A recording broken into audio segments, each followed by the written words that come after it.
My Everything, SCP-1879. An SCP Tale by John Hudson, based on the original concept by azzleflux. Licensed under CC by SA. Part 3 Death of a Salesman. Amore paused for a moment before knocking on the office door he had walked up to. The nameplate next to it read Site Director. He gave the slab 2 solid knocks before opening it just enough to poke his head in. "You wanted to see me, sir?" The director looked up from the paperwork littering his desk. "Amore. Yes, come in." The director motioned Amore to in front of the desk without getting up. There were no chairs, so Amore stood at ease with his hands behind his back. "I wanted to give you this." The director handed an envelope to Amore. "I spoke with payroll this morning.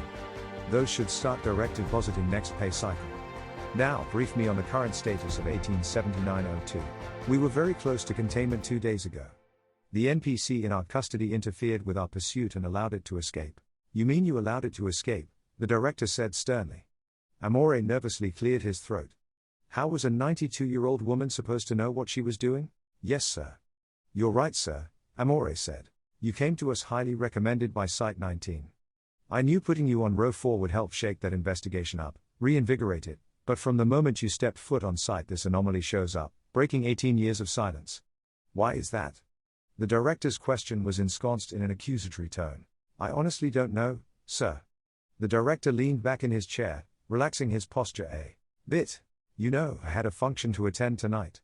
It was for a charity drive being held at the Corson building.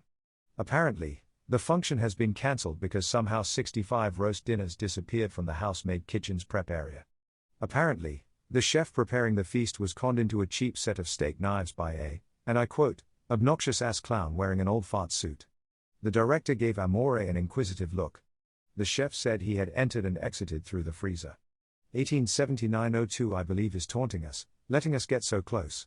It knew high-ranking Foundation members would be in attendance." "With respect, Director," said Amore, "I don't think that's the case. It regards us as pests if nothing else. And to be clear, we may have seen the last of this anomaly for a while, if my working theory is correct." "Explain," said the director as he leaned forward in his chair. "I've been mulling over something one of the men in my unit said to me when I first arrived on site. 1879-02 has, that we know of, stolen a house, a car, 2 children, a front and backyard with driveway, and now we're even hearing missing persons report of a woman in the Seattle suburbs. And roast dinners," said the director sorely. "What does it mean?" "Well, sir, why does any salesman do what they do?" An unnaturally red hue filled the sky of this pocket reality. A lone soul cruised down a wide subdivision street, and while the road was neatly paved, and the sidewalk sported picturesque, decorative street lamps, the Craftsman house at the end of the cul-de-sac was the only structure on the street. Top down, the 1968 Mustang convertible pulled into the decoratively paved driveway, parking in front of the closed garage. The salesman exited the car, putting his hat back on for the short trip from driveway to foyer.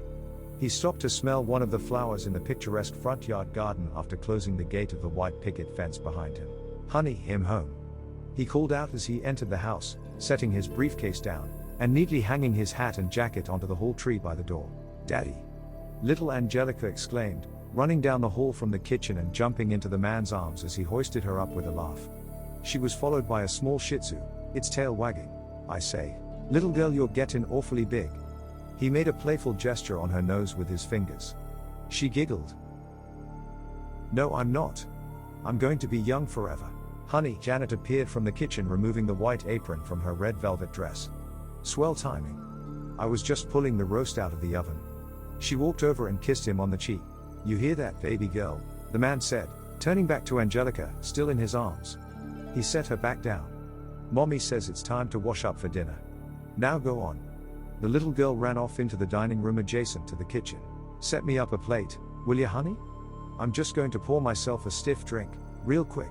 "Okay, honey, but don't let your food get cold." Janet gave a beaming smile that didn't seem to reach her eyes. The man walked into the living room immediately off from the foyer, and poured a small glass of whiskey on the side server. He sipped it, closing his eyes for a moment. He walked over into the kitchen, and to the door frame leading into the dining room. Janet sat at the dining room table, prim and proper, holding little baby Zane in her arms, while across from her little Angelica ate away at the perfectly plated roast dinner in front of her. "Yes, sir," he said to himself. "This is why I do it. They're my everything."